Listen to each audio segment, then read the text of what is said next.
All right, what's going on, guys? Welcome to Food for Thought, episode 5 today. My name is, Yeah, my name's Kim. My and name's today Nat. we have Nat. Yeah, let's go. Yo. What's up, bro? How are Yeah, you, bro? What's going I'm on? good, man. I'm good. Just having my coffee. Do you guys have like your teaspoon in your coffee while you drink it? No, I'll take it No. out. I think no, it's just definitely not. like I think I've been doing it since I was a kid with like Milo. Yeah, So I would just keep stirring it so it doesn't kind of settle into the bottom of the cup.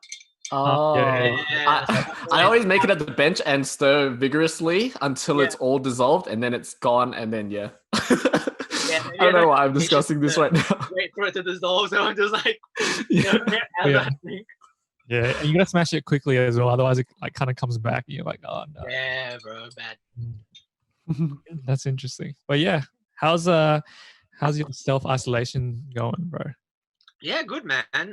Like I wasn't quite sure with it at the start, but all I knew is that I was excited to kind of have more time at home, and it was actually really good, bro. I feel like now that I'm kind of used to it a little bit, I kind of find a better balance with like what to do with my time and Yeah. all that. Like I do miss work, and like I still work like once a week kind of thing, but it is nice to kind of work in my own hours and kind of have a lot more time for myself and do all the things that I like. So, yeah, man. That's awesome. It's good. Yeah, I feel like everyone's like slowly adjusting to what's happening. I feel like the first couple of weeks, everyone was a bit like just in shock and like, I can't believe this is actually happening. But now I guess like it's a good time for everyone to kind of actually let it soak in, you know what I mean? And be like, all right, cool. It's not the end of the world. It's just like a change. And I think everyone's just like, oh, okay, cool. Let's just adjust. I think people are good at adjusting. I guess it just takes time for some people. Yeah, like I feel like I think as humans we're pretty ready to adapt in like certain conditions and whatnot, and we tend to like surprise ourselves on like what like our capabilities are. True. And like we're also like a creature of habits at the same time. So when we know that there's going to be a change, we kind of freak out a little bit. Yeah. Once it happens, we're like, oh, you know what? Yeah, all right, let's just roll with it. And then like we kind of just keep on going with what we're doing, I guess. And it's funny. All of our habits will have formed right when all the quarantine ends. We would be used to it, and everybody will love it, and then it'll end, and everyone's just gonna miss it. Yeah, like that's enough, guys. Oh man. Keep them on toes. Yeah.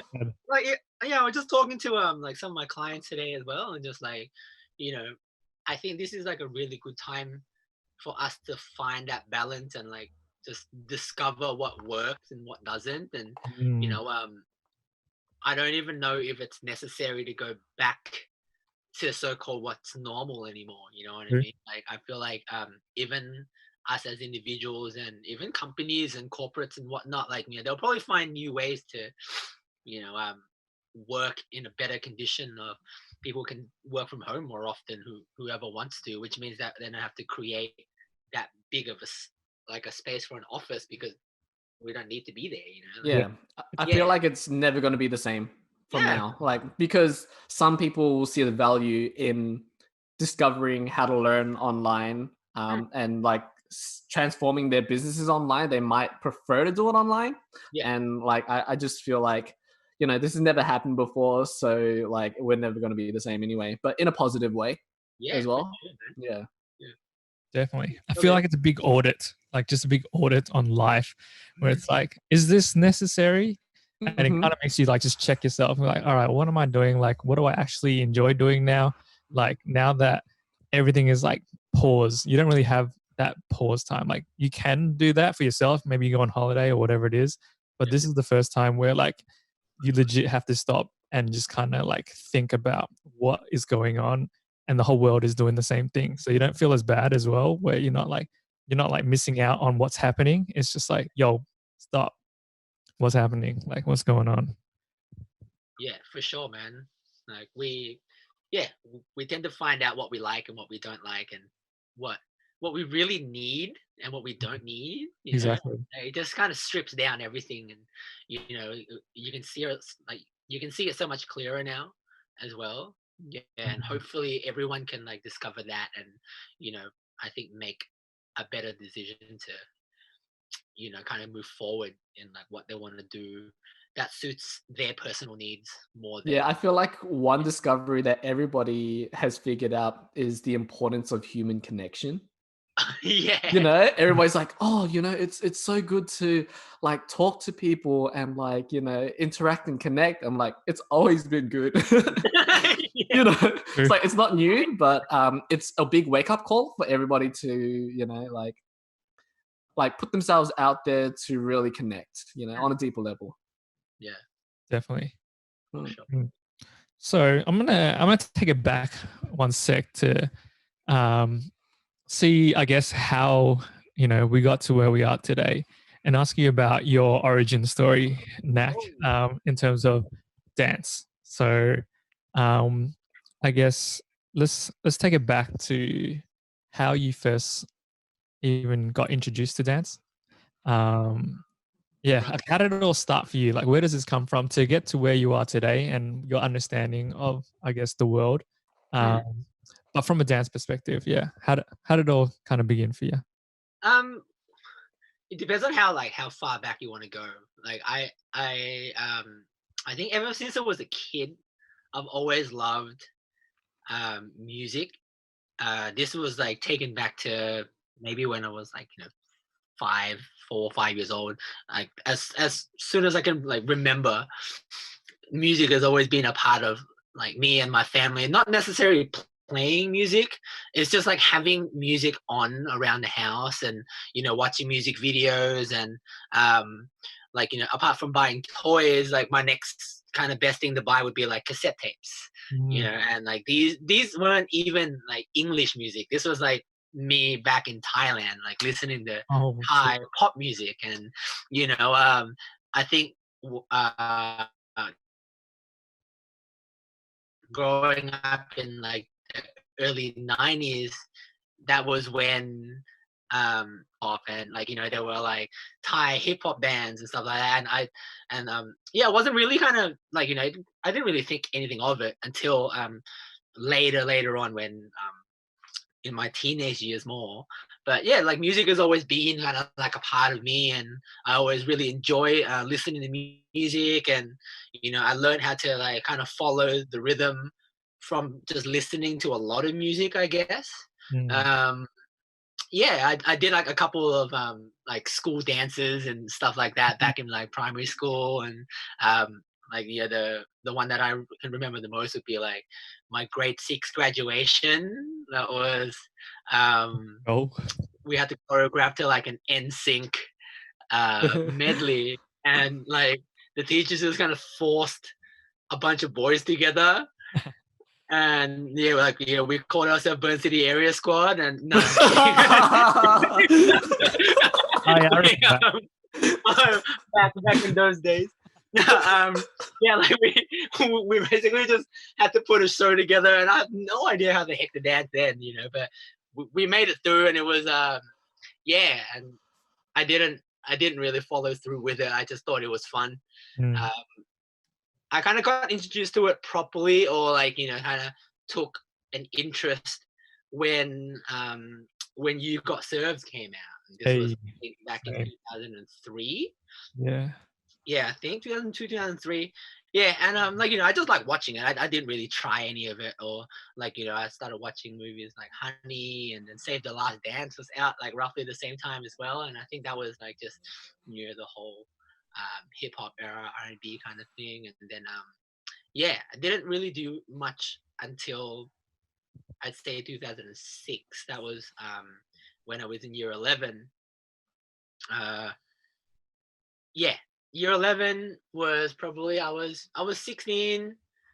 At that point where I think overage clubbing was like like a taboo thing that True. a lot of like underage boys would really want to do, just to like, just to feel that sense of excitement. Not saying it was a good thing, but I felt like I was with a good enough group of friends that I was with to be able to get in there and be exposed to something that I can see that I could like take for good, more than seeing things inside the club that I could have easily be persuaded in. But I met dance and I met dancers inside the club. Here, there was a club called P1 back in the days, and platform P1. Oh, I remember platform 1. Absolutely. Yeah, Oh wow.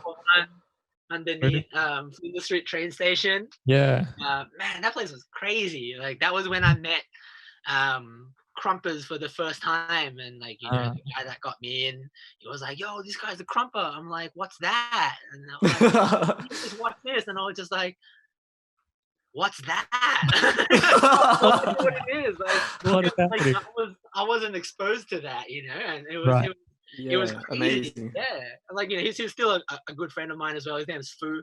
Like he's a DJ and he's Shout out Fu. In the crump game here as well. So yeah, man, we kind of like became friends after that a little bit. Yeah, and then I met all the b-boys. There was like actual like breakdance battles in the clubs back then. Like you don't really see it now at all, but yeah, like back then's all the actual like b-boys from like KO crew and Delinquents crew and like even some of the fresh socks crews and stuff like that were still clubbing in those days. They're not too old to quit as yet, like I was young enough to be there to see and witness it live. And yeah, man, like I got thrown into a circle the very first night I went in. And what did you do? Oh man, I tried what I did. I tried. I didn't try very hard, but I definitely did try. And yeah, I got smoked. And I think that was when I got a lot more curious about it. Wow, like I thought these were just like all in the movies, but seeing it in person and just that energy from the circle and from the crowd and everything, I was like, oh man, I gotta try this, and then yeah, me and my friends we just like jumped on YouTube, started like learning how to break, started doing cartwheels in the backyard, started doing handstands in the backyard, and then let's go work on our handstands. Yeah, man, like we all started from that. Like I feel like a lot of the boys and a lot of the girls, like we started from just like seeing somebody else, and just like it's either from like a good environment or situation, but or a bad one, and then like that sparked something that you wanted to kind of like step up and to be like, okay, like if that person can do it, why can't I do it? I want to prove myself that I can do it, kind of thing. So yeah, I started learning on YouTube. I started going into an arcade off Burke Street in Melbourne called Tivoli Arcade. Oh yeah, that was where like I met a lot of break dancers out there. Yeah, and we were just hanging out at the back. You kind of had like this hierarchy of skills when you walk into the thing. Like the deeper you go into the lane, which means the more noob you are, and then all like the front line of the arcade would be like where all the pros are, just practicing like crazy power moves and all that kind of stuff. And like I was always just at the back all the time. Learning. It's like they're defending the culture for the public. Yeah, right. Yeah, no, like, we have to look like we have to look a certain way right here. Yeah, it's where you're ready for showcase. Yeah, exactly. And yeah, no, it was cool, man. Like I met like a whole lot of like really really good dancers who are willing to kind of have a chat and talk to, and then I think that was where I learned that like no matter how good you are or how well respected you are, like it doesn't matter as long as you're a nice person or as long as you're willing to approach someone that's beginning or someone that's starting off. It's always a good foundation for them to have. Definitely. Yeah. So yeah, I started from there and then went on. Oh my gosh, I'm going on like a hella tangent right now. No, it's good. That's cool, bro. A big rabbit hole. An untold story. But like, do you remember who it was that kind of set you off on that? Like understanding that being a great dancer doesn't necessarily correlate to being a great person. You know what I mean? Like, do you remember who it was that kind of just approached you and just like, maybe for them it wasn't big, but you can see that for you it was a good influence. It was a good start. Do you remember who it was that was just like, hey man, what's up? I feel like a lot of the ones that I've met were basically just b-boys. I don't even know which crew they were in at the time, or even now, or even if they're still dancing. But I know there was a homie. His name is Roger. He lives in Hong Kong now, actually. Yeah, so like he was the one who kind of taught me like techniques to, you know, to do like practice handstands and how to like keep balance and which part of your body that you need to kind of activate a lot. There's also a good mate of mine as well. His name is Peter, but he goes by Squidgy. And, like, everyone knows Squidgy at the time. So like shout outs to all the dancers in like my generation. Yeah, if you know Squidgy, like, you know, he's such a cool dude, man. Like, loves anime, he's a gamer. He's just like, was he the guy that always did like memes back in the day? um Or like equivalent to like a troll on the b-boy forums and stuff?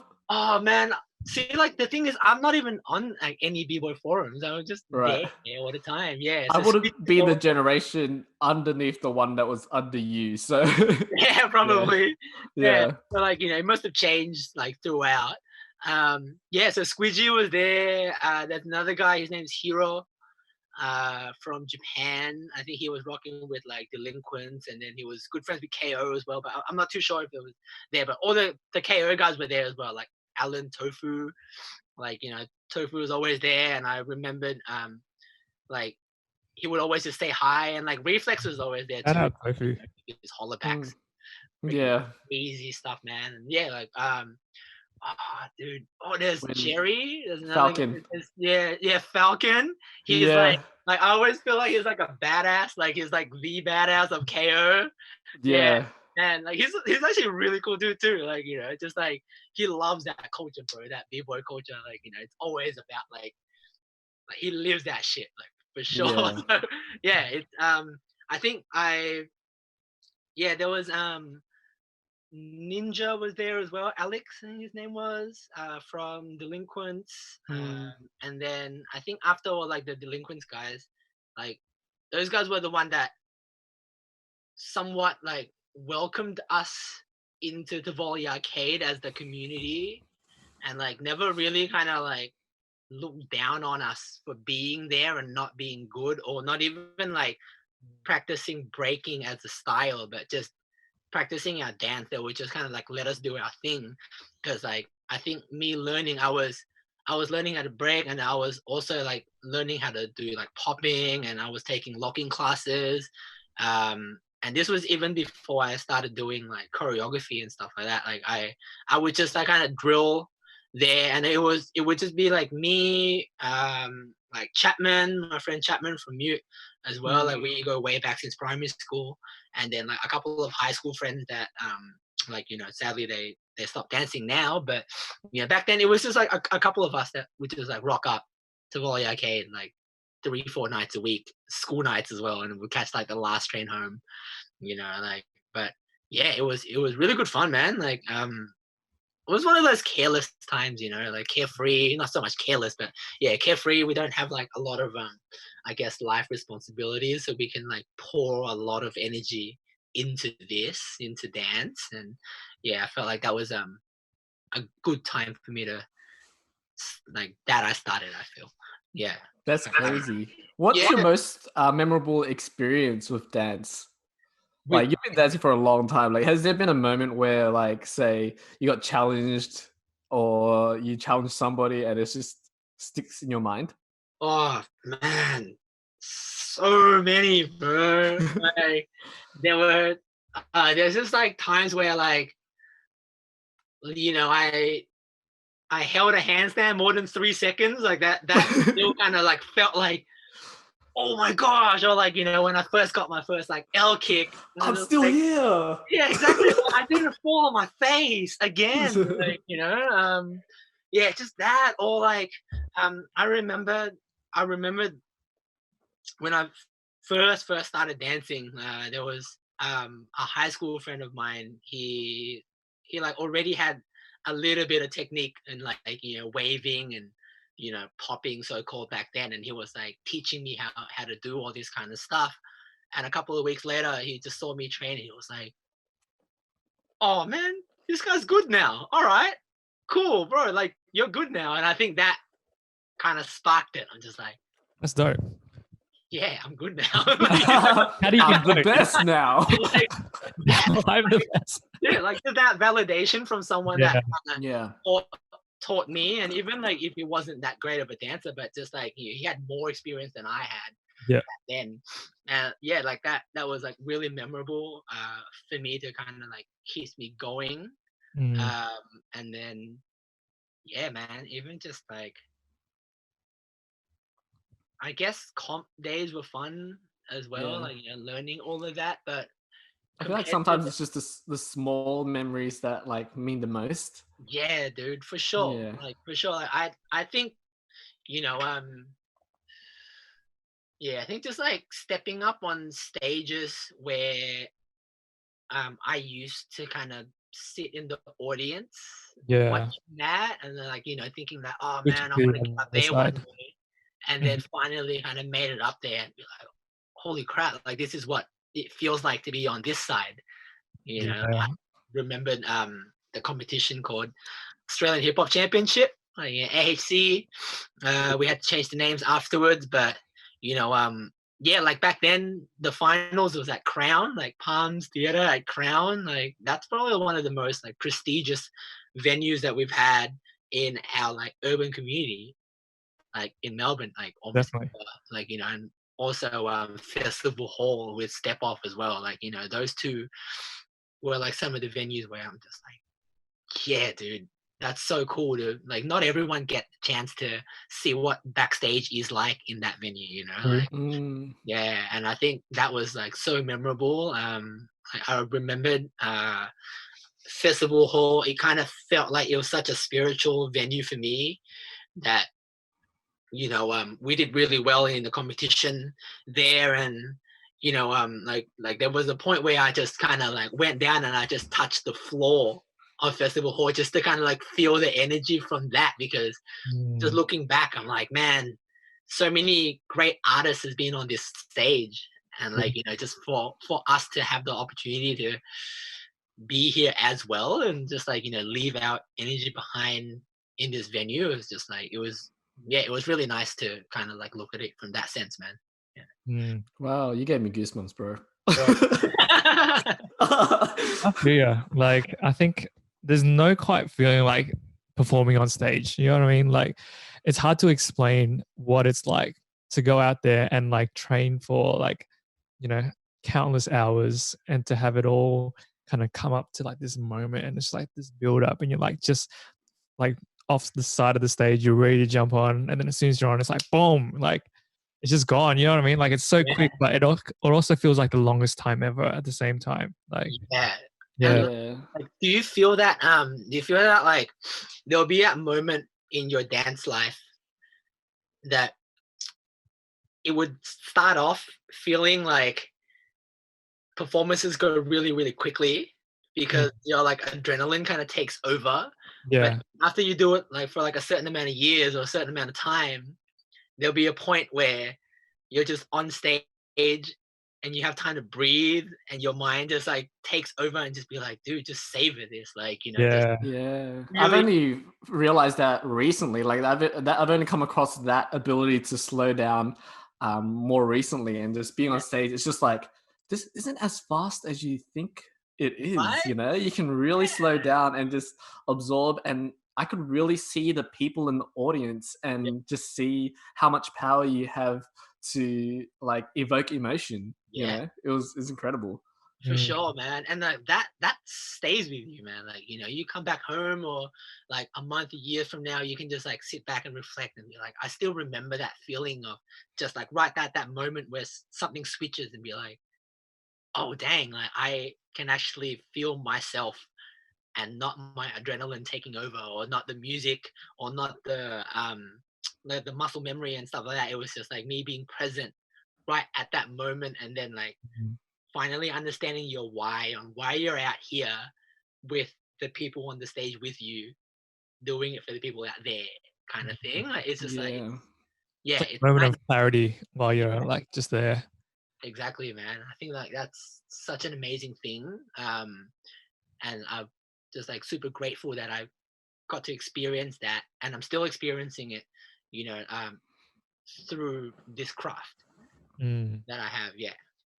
Have you felt that feeling in a class setting or any other kind of setting now that you know, I guess we haven't really had like those kind of competitions in a while. Is there a place where you've kind of felt that same kind of feeling though? Um, Similar, not so much exactly the same, because I feel like it's like that feeling is quite specific, and I think it needs to have a specific setting to Mm. be able to kind of like hit the exact same spot. But I try to be a lot more mindful, and you know, during like, you know, I'm pretty sure like everything, but in class, I feel like I get to I get to be really present and really watch what's going on and appreciate what's going on when I'm actually not teaching. Yeah. So like, you know, let's say when we had our workshops, or when I would teach a class, I would try to give the students like maybe a couple of minutes for themselves to just work out whatever they need to. And I would just like play the music real low, and I would just walk around and I would just observe. And I think that's the time where I get to really be mindful and experience what I'm sharing to them. Mm. Is just not me expressing it verbally, but more just me just staying still and just like kind of seeing what's unfolding in front of me, kind of thing. Yeah, Yeah. that's Yeah. like probably like one of the closest thing um I've come across to what it feels like being on stage, is that appreciation of just like, yeah, all my hard work that I've been trying to even like prepare for this class, or all the years that I've been training to get all this knowledge that I have now. This is like the opportunity that I get to share, and I'm doing it right here, and they're actually feeding off it right in front of me right now. And I'm just like, yeah, wow, this is really cool. I feel that's why I love teaching. I feel like Mm. it's having that moment where like everyone is um, taking in information or taking in what I've given them. Yeah. Yeah. How'd That's you beautiful. how'd you get into teaching, bro? Because like we have the story of, you know, how you got into dancing and how you kind of absorbed the culture around you, and kind of yeah, and just learnt yourself from that. But how did you make that transition from being like, all right, cool, like I love this dance thing, now I want to start teaching it? Um, Man, I started teaching publicly in 2010. Mm. I started dancing in 2007, I'd say. I kind of fiddled with it in 2006, so like it kind of gave me like a couple of years. But lucky I had that opportunity to teach the crew that I danced with. Like Uh, me and my high school friends, we created Mute, and then mm, after high school, like, you know, we started recruiting members from outside of our high school, because we're all kind of graduated and stuff like that now. So like, you know, I think ever since Mute has been around, like I've been around, and that kind of gave me the platform to teach. mm, And then once I kind of got used to teaching within the crew, for some reason I just felt like, oh, you know what, I'll try it out. Like I think I have what it takes to teach a class. I think back then I didn't know any better. I felt like the next step to my dance career was to teach, where like I wasn't told that there's other paths in dance that you can take. You can do, like, you know, you can, I don't know, do showcases, or you can battle, or you can, you know, do videos, because I think YouTube wasn't even big back then. Like, you know, mm, all the videos on YouTube was just from our digital camera, and then yeah. yeah, like, you know, God knows how you upload it, right? Like yeah, so I think the only thing that I can see a lot of my friends do back then, like, this is going back again to like my origin story too. The person who kind of taught me urban choreography and how to teach urban choreography was Mandy Vo from the Collective. So she was dancing for Alpha Delinquents back then, and like before that, she was with her high school friend group, which is like a 3-girl group, which is Mandy, Sandra, and Bella. We're still like, I'm still friends with them too, but Mandy was the one who took it pretty much all the way, and me and Chapman had the chance to, to do like a Lunar New Year festival show in Richmond with them, and that was when we had to learn choreography, and then that was how I was like, so this is how you make choreography, and this is how you teach choreography. So I think I took that and then ran with it, ran with the concept of how to break down a class and how to teach it to another person or to a group, and that's what I did with Mute, is through that. And then we did another show with Martin Sedgefield as well in Footscray Lunar New Year Festival this time. All the man, like that was crazy. Like this was actually before Collective as well. And then when Mute did like our so-called debut in a performance, that was the same year as Collective too. And then that was when I met folks like Trevor. I met I was already friend with Tash because she was in Alpha, and like Lee Odin, like Sid Mathers, like Jose, like all those guys were like the first lot of Collective before they expanded to like a bigger group. Like that was crazy, man. And I feel like that's where I built my foundation of class, like built my foundations of teaching. Where was I going with this? It's just where you started teaching. How you started. And then I basically just took Vince's class at United Styles. That actually threw me off for a couple of years, actually. Like I didn't I fully felt like I was incapable of learning choreography, and it kind of just like I told myself, the drawing board. Like I can't take class. I'm not good enough. I took that class in 2007,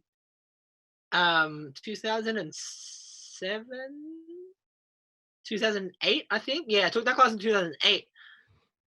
I didn't go back to Vince's class until 2011, just because like my head was just like, no, I can't get Vince's class. But then throughout those years, I would take foundation classes, and I would take like international workshops. I think there was some workshops where like Tony Tran and Mike Song came down. I remember. Who was it? Yuri Tag, Taiko Coral from Fish and Chicks came down. That was like 2009, 2010 or something like that. And like, I think that was really dope. I took that, and then like I think I did okay, and that kind of built my confidence in taking Vince's class and everything like that. And then I thought, okay, and then that was when Passion Studio opened, but this was still owned by the old owner, Tony. And while I was taking some classes there, I basically told Tony, I'm like, oh, hey, if you ever need anyone to sub a class, can you have me in mind? I'll give you my contacts, because Tony was a good friend of Jun's and Chapman. And he was like, yeah, cool, I'll keep you in mind. And then, man, like it literally just took a phone call. Like I was on my way home one day after hairdressing school, and he basically just called me. He goes, oh, hey, Trevor can't make it in, can you come in? And I'm like, dude, I have like 2 hours to get back into the city. I wasn't driving then as well. I had to go home, get changed, and come back out. I didn't have choreography to teach, and I was just like making choreography when I was like on the train. I was just like, Oh my god. I need to get it done. Yeah. And I remember Andrew Downton took that class that day as well as my first class, and I was just like, oh. What song was it? Do you remember what song it was? Ah man, it was like, yeah, it was The just, first one you could find. yeah, probably, man. Like, oh, it was, yeah, it was tough, but it was good. There was another studio across from Melbourne Central called Ooh La La. Mm. It was this like Latin ballroom studio, and our friend Raz from Mute, so she was teaching there because, yeah, it's all coming back to me now because Raz took a dance course at Northern College of the Arts, which is Northland Secondary College, and she graduated from that, so she got a teaching job at Ulala, and then she was saying, oh hey, Nak is my director, can he be my sub? So I would kind of sub her class once in a while, and then once Passion opened up, I basically said, oh hey, I have some experience from another studio. Nice. And I could, like, you know, kind of do that. And yeah, I just started off as a sub pretty much until oh gosh, I don't even know when I had my first proper regular classes. I actually ended up taking over Raz's slot at Ulala Studio for like maybe a year. Yeah, from that, like a weekly one. And then yeah, there was just like, it's a small class, but it was a good amount to kind of start me off, and it wasn't so intimidating or anything. And then while I was teaching there, I was training at Melbourne Music Academy, which is MMA, in the day, like back in the days as well. And then I've never taught there before, ever actually. Yeah, so yeah, damn, I really wanted to teach there. At MMA? Yeah, at MMA. It was like, because MMA back then was like, that was a shit, huh? You know, yeah, that was like top pretty much like quality. the ML of Melbourne, I'd probably say. Yeah. Man. All the high caliber teachers were there, like Alvin, Vince, like JD, his name was, yeah, and then like all the crumplers, like Homer was teaching there, like Chaos and Roxas teaching there too, and then like Jigsaw Sneakers was teaching there, like, you know, Nish and all that. So like, you know, they were all like high caliber teachers there, man. So I was like, man, I wish I could like teach. Yeah, I think Trevor and Marty and stuff teaches there. You used to teach there as well. Yeah. So yeah, MMA was like pretty much the peak that I really wanted to kind of take it to, and then unfortunately, like the time never came. But you know, here we are. It was a crazy scene then, huh? Like I remember seeing like the urban scene, like back then. It was just like something else, like the energy, like the crews, the competition, just the vibe. I think there was like this hunger where everyone just kind of discovered this thing called urban dance, and like you'd see all the crews and like they'd go hard on their costumes. I just remember seeing like AHC for the first time before I got into dance, and I was like, this is one of the coolest things I've ever seen. And people would come just to watch as well. You know what I mean? Like you just be fans of dance. And you're just like, oh, I just want to see these dance crews do their thing. It was crazy, man. It was a crazy time at MMA. Oh, miss that place. Unreal, right? Yeah. It was almost like the dancers were like superheroes, you know? Like you see their posters and stuff, and like you just looked up to them. Yeah, it's crazy. I would be like at the clubs, and then out of nowhere in the corner, I'm like, there's a Rewind dance crew out there, and like, you know, they're all just there, just like partying and stuff, and I'm like fully fanboying around in the corner, you know, like, it's just nuts, man. Yeah, I remember like seeing Vince like outside of performing, like after I was like, oh my god, it's Vince. Like, guys, look. Oh, do you remember Drumstick when we got? Yes, I was just about to say that. I was like, oh my god, that's Drumstick doing head spins, bro. That's crazy. Or like Timmatic as well. Yeah. Yeah, I was just like, damn, these guys are crazy. Man. Yeah, right. Like Tim, those were the days. Yeah, like Tim was just crazy because he would just be like hanging out at MMA, and then like, you know, ever since he got onto like all the TV shows, and then he made his own like albums and stuff like that, all of us are like, oh yeah, that's just Tim, you know. But like, just like never. He was a dancer first, you know. Like, made it, yeah, it was so sick. Yeah, he was machine, man. He's really good. That's dope. Do you have anything that you would tell yourself, or if you could go back in time now to when you first kind of started teaching, you started, subbing and that kind of stuff, what would you, tell yourself in that situation now, knowing everything that you know? What kind of advice would you give to that, I'm going to start subbing, I'm going to start teaching, I'm going to do my thing? Like, what would you say? Shit, not jokes. I think like I would say just kind of stick to your why, and like just always just trying to like remind yourself like why you started, like understanding who you're doing it for, like as much as it is for like myself, but I feel like being a teacher is such a selfless craft where you put so much energy in improving yourself just so you can give it to others, not so much on putting so much energy on yourself so you can gain all of that. And I think like I would just say if I could really focus on getting better so you can do better in giving to others, not so much and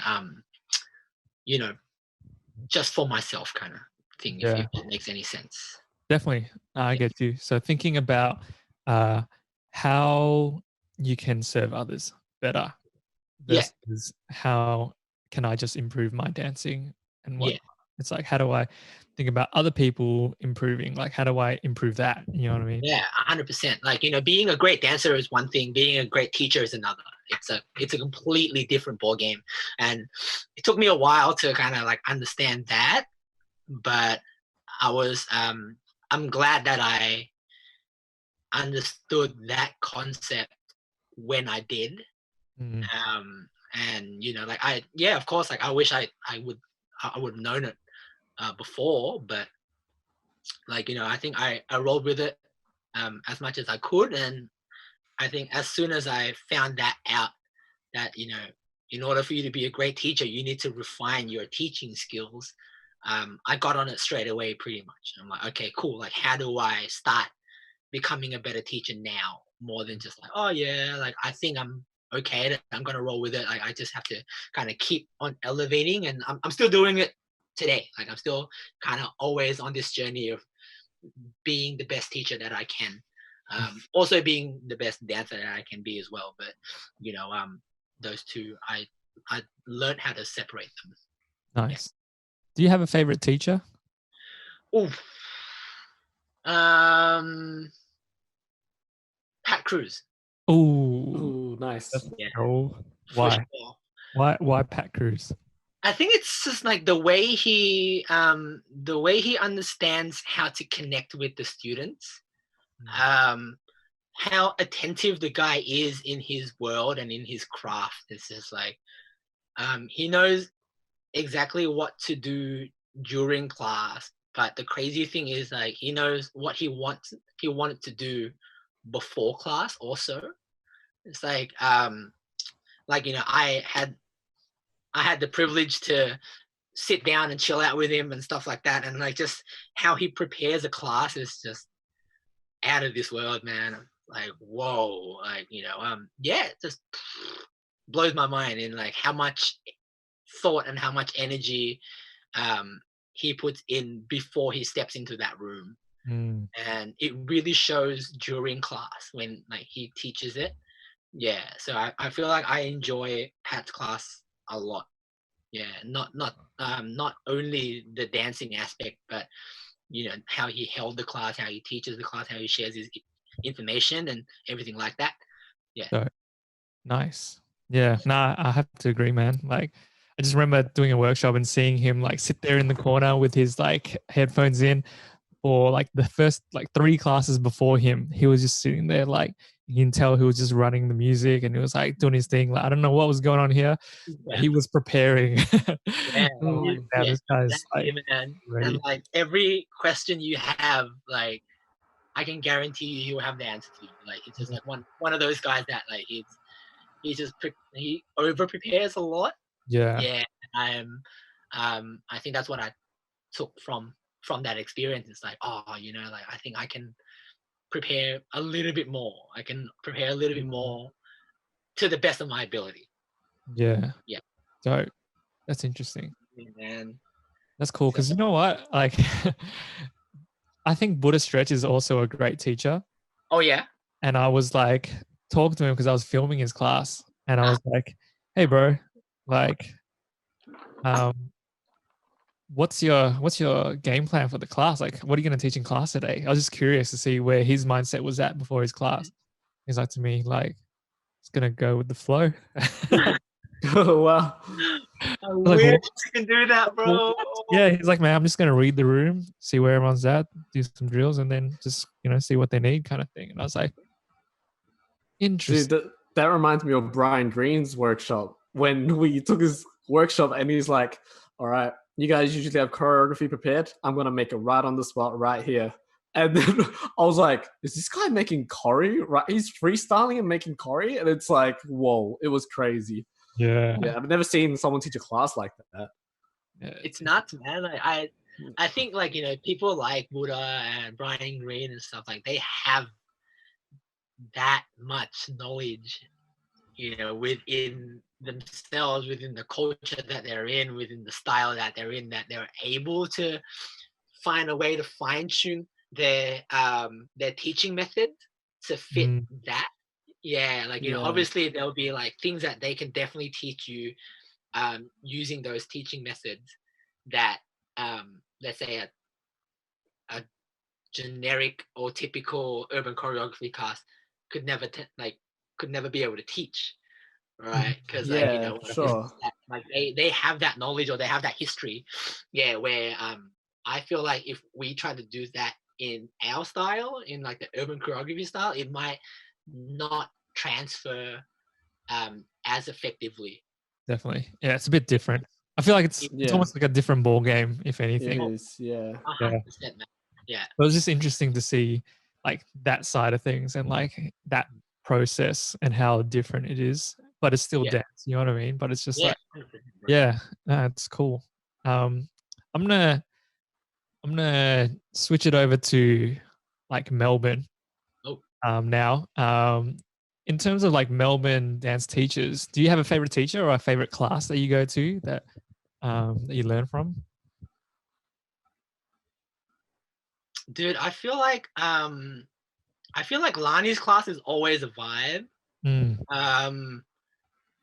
I think Trevor's class, I always walk away with a couple of days of just like pondering like on my skills, just like naturally comparing it to him, and I'm always just like, but in a good way, huh? In such a good way though. I'm just like, holy crap, I can't believe I'm friends with Trevor Santos, man. Like, and like it's just like that type of dude that like you kind of see him kind of just mess around and see him like teach a class so effortlessly, and then he would demo it so effortlessly, and I'm just like, wow, what? Like, that kind of stuff. Same goes to Lani, man. Like, I think those two have like such a great understanding of their body, and like they've discovered their strengths, and they're like, okay, I think I can hone in on this. Like, I feel like dancing with Lowell, every time I take his class, I always feel like I can reflect on myself as a dancer and reflect on myself as a person. Yeah. And like, that's just like very Lowell. Like, he kind of like, that's the whole thing with inner movement, is like connecting your dancer self to your non-dancer self, and like, making that kind of become one in harmony with it all. I'm speaking like Lowell now. That sounds just like Lowell. Like Lowell just gives you that energy, bro. But like, it's dope. Like, I feel like those three. Obviously, like there's so many other dancers, man. Like, just like taking your class too, David. Like, I don't even think I've taken Tinks's class properly before. But I don't teach class. like I feel like it's like teaching. like being friends and like seeing that like just like I think all of us like you guys affect me in all different aspects and different perspective and different angles, and like I learned to like appreciate a lot of that over the past couple of years, man. Like I think before this, like maybe 5 years ago, I didn't have a lot of opportunities to take class. Like I would only kind of train with mute or train with rewind, and then like I get so used to training with those guys now that it's not that I take it for granted, but it was such a refreshing feeling to learn from like other so-called urban choreographers with like urban choreography teachers within our scene. I think if you don't mind, like I want to kind of like just expand outside of urban as well. Like I was for sure, just any dance. Genma? Yeah, Genma in like a contemporary work kind of thing, and like man, that class, like it wasn't even a proper class, it was just like a training session, but it felt like since I started training with her until now, like that switched and that kind of just threw me into like another path. You can see it, bro. You can see it in your movement. That Yeah. inspiration from contemporary. Like I noticed that whenever I'm like learning from you, I feel like there's like this flavor of like contemporary in there somewhere, like in the mix. You know what I mean? I feel like when I watch you dance, it's like you've got this another level of awareness. Like when you're trying to tell a different story with your eyes. Yeah. Oh, it's a podcast, so they can't really hear your eyes rolling back.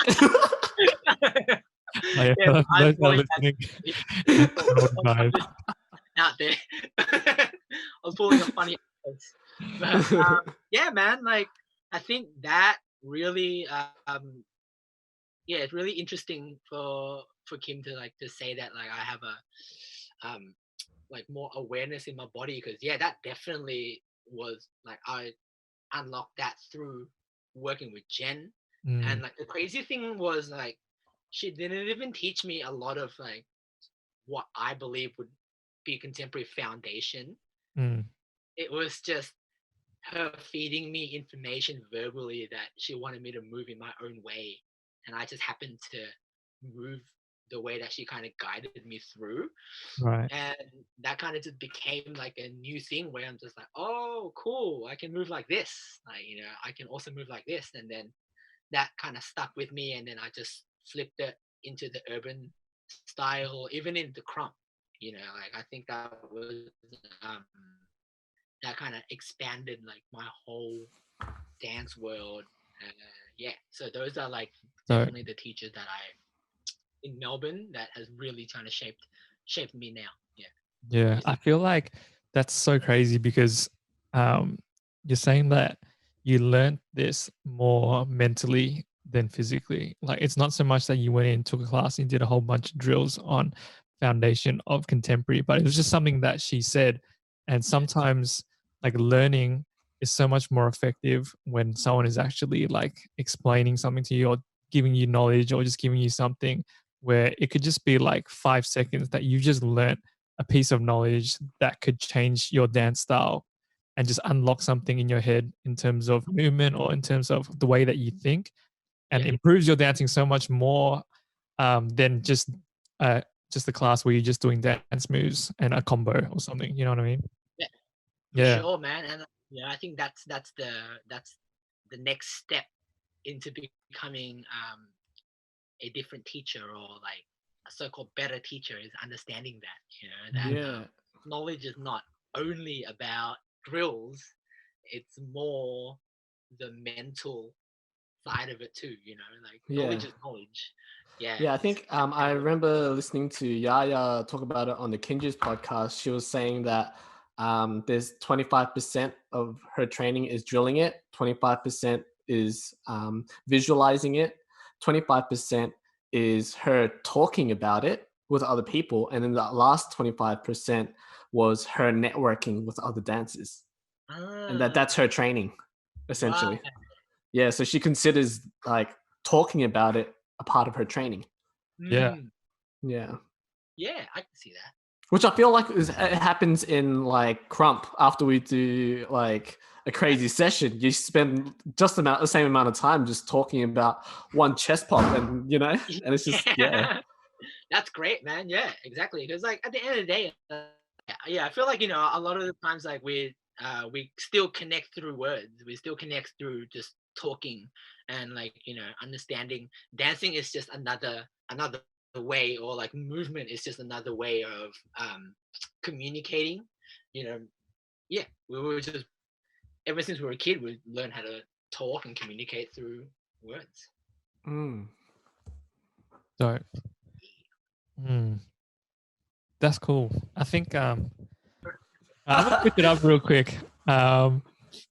Sneakers. You have you got a solid collection. We've noticed that you've been getting into creating your own customized sneakers as well. Why sneakers? Like, what is it about sneakers that kind of draws you into them? I wish I can give you like an actual answer to it, but it's just like something about it that I find really intriguing, and I find a lot of excitement within within it being I guess an object. I grew up drawing and sketching and designing a lot of things. Like a lot of my primary school years were just all about kind of art and drawing and painting, and then my high school years was all about like visual communication, multimedia, and all that. Like, so I was always being around putting my ideas on paper or putting my ideas out somewhere to be seen. And I think just getting into dance, and I feel like the hip hop culture in like specifically, it ties in really closely to sneakers. Like it ties in closely to music, but I think being a dancer, it always feels like having fresh sneakers is always you know um a part of your get up. Yeah. And I think that connected really well with why I love seeing it. And like it's just like another platform for me to like express my personality. I can like you can tell, you can kind of like get the vibe of a person from like a glance by how they hold themselves, how they look after themselves, how they um, present themselves, I guess. Like not in the judgmental way, but like just I think me being like just through like a visual kind of sense, I tend to get drawn to sneakers a lot more than like other kind of piece of clothing. And I still don't know what it is, but it still excites me till There's a today. lot about someone, hey. Well, there's a lot of character in sneakers, I feel. Yeah, I think so. Like, and it doesn't mean that if you don't have cool sneakers, you're not cool. Nah. It's just that, what You're we black. like, you're just really not cool. No, like, like you can definitely tell, like, someone that care a lot about sneakers might not necessarily, but just for me, like I just feel like they just love what they love. And it just feels like it's a sense of originality, and like being like just it's your identity in a way. But like I feel like over this past couple of years, it just feels like everyone is trying to look the same by having a similar kind of sneakers. And it's just another kind of like conformity of society, I feel. And then I'm trying to break that. Or obviously, like, I buy what I like. Sometimes what I like happens to be the hype thing, and I'm just like, well, it is what it is. yeah, exactly, like it is what it is. I'm gonna buy it, or I'm gonna try to buy it. And Yeah. I feel you. I think the cool thing that I learned from when I was just like working at Foot Locker and at Adidas and selling kicks and that kind of thing, like some shoes I'd be like, oh, that's dope. I love that shoe. And the other ones I'd be like, nah, not Right. like it. No. But then someone else will come into the store and be like, yo, that shoe's dope. I love this shoe. And I'm just like, what? But the way that they look at it, I guess it's like, oh, well, you know what? Like everyone's different. Like not everyone is going to be in the same kind of into the same things, and people see things differently. And like, it just made me appreciate like how, yeah, something like a sneaker can just really represent like you as a person. I'm like, oh, okay, cool. Maybe this person's just into this and I'm not, but I'm into them being into it. You know what I mean? Yeah. Right. That's Like just when you that you see love someone shoes. so passionate about something, Mhm. it's infectious, you know, like you Yeah. kind of get drawn into it too, and you're like, oh, okay, like, you know, yeah. Let's It's go. like I'm not a huge fan of like crispy noodles, but man, if you're digging into that crispy noodles, like you freaking love it, I'm gonna dig that too. And be like, yeah, Give let's me go. some. Yeah. Yeah. I feel like in terms of sneakers, like working at Adidas, I was always like, I'm the gazelle, you know, because I'm a b-boy, and that's what b-boys wear, you know, or like I'm the Puma suede because that's what b-boys wear, and like that's the shoes that associate with that culture. So I always wanted to wear that to make sure people knew that I was a part of that culture. That's me. Yeah. That's me. And there's I'm the always gazelle. like always that one shoe that kind of like, you know, sits into different styles and different pockets of the culture. Yeah, like, you know, like I think the YouTube channel Soul Origins that you told me about, David, yeah, like they get into that too, like, you know, like what the Europeans wear would be different to what the guys were wearing in Tokyo and what the guys were wearing in LA or even in New York. Like, you know, like every city or like every place or every culture would have like that signature Yeah. shoe, you know, like, That's why shoes aren't available in each country, you know what I mean? There's like specific colors or different types of shoes that are available because it follows the trends. There's someone thinking really deeply about it. Yeah. And there's like a rooted connection within that location, you know, and I think that's what excites me even more, is because like that connects to representation of where you're from. And like I feel like I'm a strong believer in, like, you know, you repping where you're from. Yeah. So it would be really nice to have like a Melbourne kind of thing, which I feel like Melbourne's thing is like What? I feel like Melbourne's thing is always like triple black or triple white, you know? all the time, right? Yeah, we always have like a triple black shoe. Yeah. There's this pair of Nike SB or Golden Rods. We're like low key. Oh, wait, I think it's called Golden Rods, I think. Or Golden Rail or something like that. But it's literally and the nickname for those are Melbourne Dunks. Melbourne Dunks. Yeah.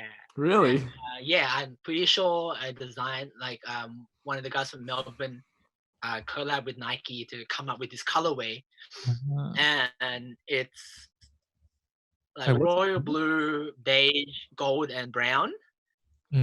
It's real dope, man. Like, you know, the gold is on the swoosh of the Nike. Yeah. That gold is the exact same gold as the handrails of Flinders Street steps. Whoa. Yeah, and the brown on the sole is the same brown as the Yarra River. It's crazy. Oh, not the blue? Oh, okay. And the blue connects to the police. The Brown River. Yeah, the cops in Melbourne, where they have like blue and white for their cars. Oh, wow. Yeah, man. So yeah, they call it Melbourne Dunks. But yeah, that's epic. I have a pair that was given to me actually by Chapman. So cool. I haven't worn it yet, which is shout out to Chapman for that. And, yeah. You got them handy? I want to see that. Oh yeah, well yeah, I can pull it. It's at the bottom of the giant. It's on the top shelf actually. It's I'm searching it now on Google. They look sick. He managed to get that pair from a skate shop along Swanston Street. So this was do you know where Fast Times is now? Yeah. So before Fast Times, that shop used to be called PSC. Right. Professional skateboarding company or something like that. And PSC was about to close down and then changed their name to Fast Times, and they had a clearance sale. Chapman went in, swooped it out for like $75. Dang. Whoa. And like now online, it was going for like hundreds now, man. Like I'm just like, Yeah, these are never gonna tight. sell these. It's a nice blue. Wow. It's and it's like a really good piece to have in a collection, especially from like your home city. Yeah, Mm. and I feel like that's Yeah, like for a sure. wonderful thing to have, man. Yeah. There's a lot of skaters in Melbourne. Hey, I think Yeah. there's a big skate culture here. Mm. Mm. Yeah. Yeah, skating, surfing. It's a very Australian thing. I feel like Yeah. even the skating started in America, but I think we adapted it quite Pretty heavily. early. Yeah. We're just a bunch of bored cunts. Really, really bored. Yeah. Bored. Careful cruise, eh? Get my longboard.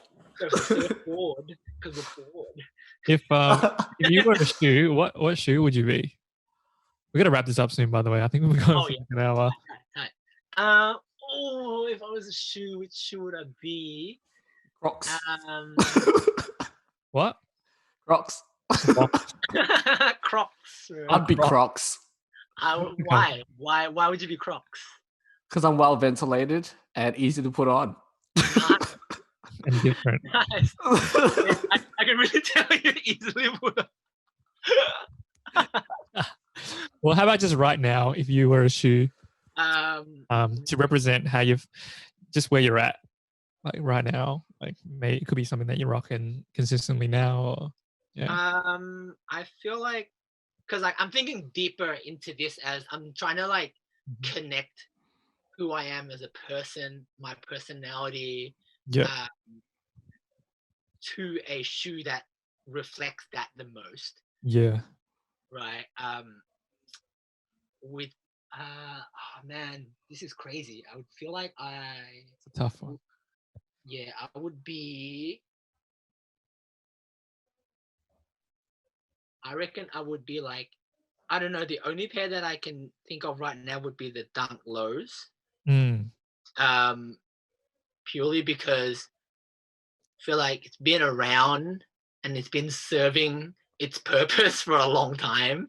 Yeah. And still, people these days are still trying to elevate it, and they're still trying to kind of hold its core quality for that. And I think that's what I try to do. Is it's the longevity game now for me. I feel so. Yeah, just like Nike Dunks. It's a lot of people say, "Oh, Dunks are making a comeback into the scene," but for me and for a lot of my friends who love sneakers, we've never left Dunks ever since we got into them. I got into them. I'd probably say I got into them quite late actually, and I got into them when I was maybe 18. So that was in 2008, 2009. I got my first pair of Dunks. Mm-hmm. Yeah, because I was more like a Air Force One guy before that, and then got my first pair of Dunks, and I was just like, whoa, changed my life. Dude, that's crazy because I was the opposite. I got Dunks and I never got Air Force Ones. I never got Air Forces. Oh yeah. The white pair that I got is my first pair of Air Ones. I look at the store, I'm like, oh yeah, they're cool. But I just never sussed them, and I was like, you still have any of your Dunks?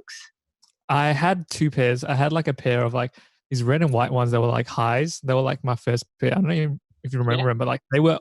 I remember them at Foot Locker. It was either the AF1 high or that. And I was like, oh, I'm gonna go with the white and red Dunk. Oh, this is cool. And then I have the white and red Dunks as well, but I don't know where they are now, man. I've been trying to look for them for about a month now, and it's freaking me out a little bit. Yeah, I've got them. They're just there. Yeah. And I had this yellow and navy one. It was Michigan.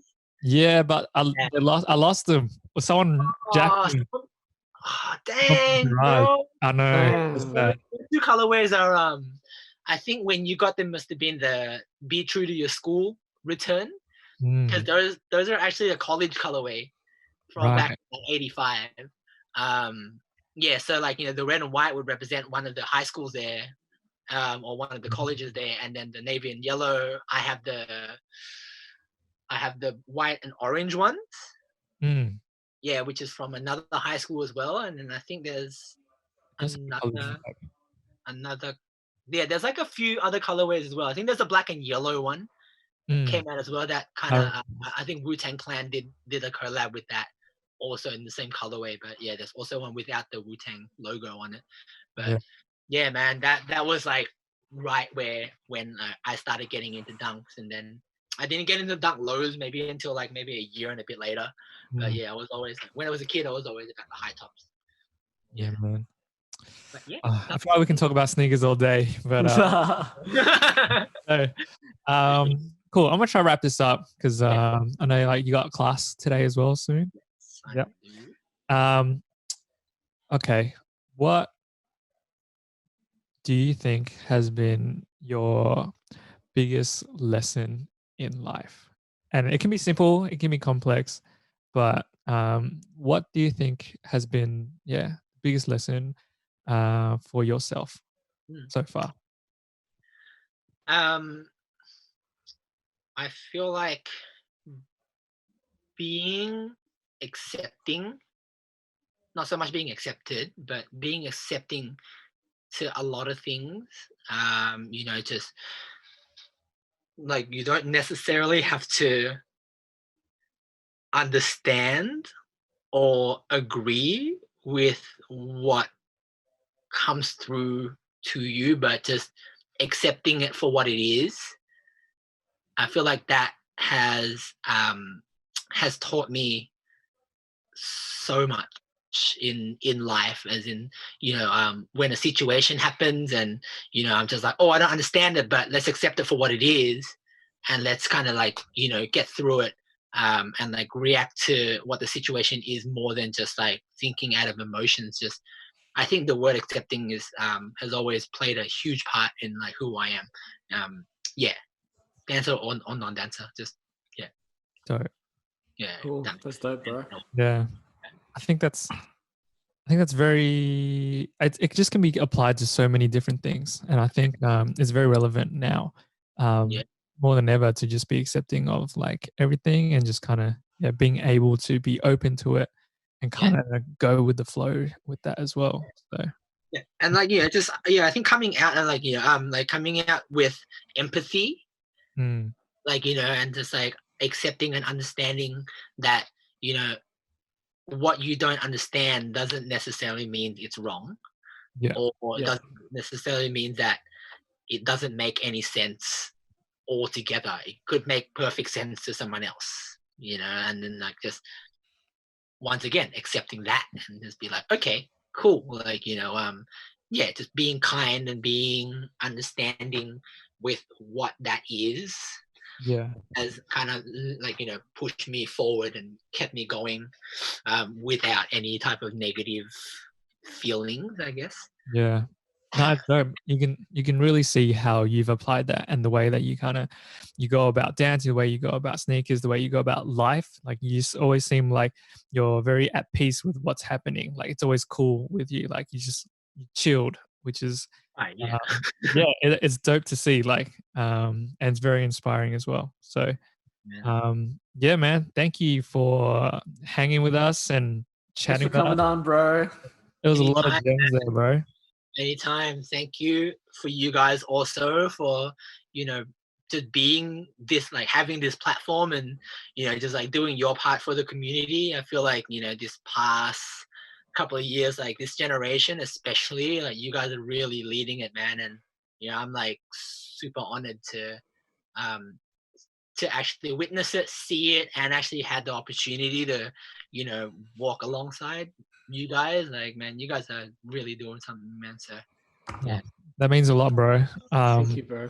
I still remember, like, this is like a little tangent story, but before Step Off one year, I think we were competing in the same year, and like we were backstage, and like you kind of came up to me, you were like, hey man, like I think it might have been your last year competing at Step Off. Like you guys are the future, man. Like you guys gotta do your thing. You guys doing really well. Like just keep going, man. And I was like, all right, okay, cool, man. Yeah, like, bro. Never doubted that, man, for sure. Yeah. So thank you, man, for your guidance and everything, bro. Oh, likewise, man, for sure. Like, you guys have taught me a lot more than you guys think. Thank you, brother. Thanks, man. All right, we'll wrap up our YouTube live. Darius, you still there, bro? You still with us? Thank you, bro. Hella quiet, bro. But Ordering Uber Eats. Dude. Sick, dude. Yeah, we can. Where can people find you? Just one last plug for you. You want to check out your stuff? I'm pretty active on Instagram because it's like very easily accessible on my phone. So I'm at Nigiddynak, yeah, NIGIDYNAK_. Yeah, I have my Facebook as well. So yeah, you can follow me there. I'm not super active on YouTube, in my own personal channel or Mute Crew's channel. Yeah, I also run the Mute Crew channel as well on Instagram. So that's all in my bio. Hey. Yeah, I also had the opportunity to, assist in BAS as well, Burn City Area Squad. So yeah, yeah, you can find all of us there. Rewind Dance Crew, Hit 'em, Trip Fam, all of that good stuff. Yes. Damn, heaps of fams. Squad. Yeah. So, all right. Thanks so much for listening. I'm gonna sign out of this podcast. And we're gonna sign out of the game. Cool. Thanks, guys.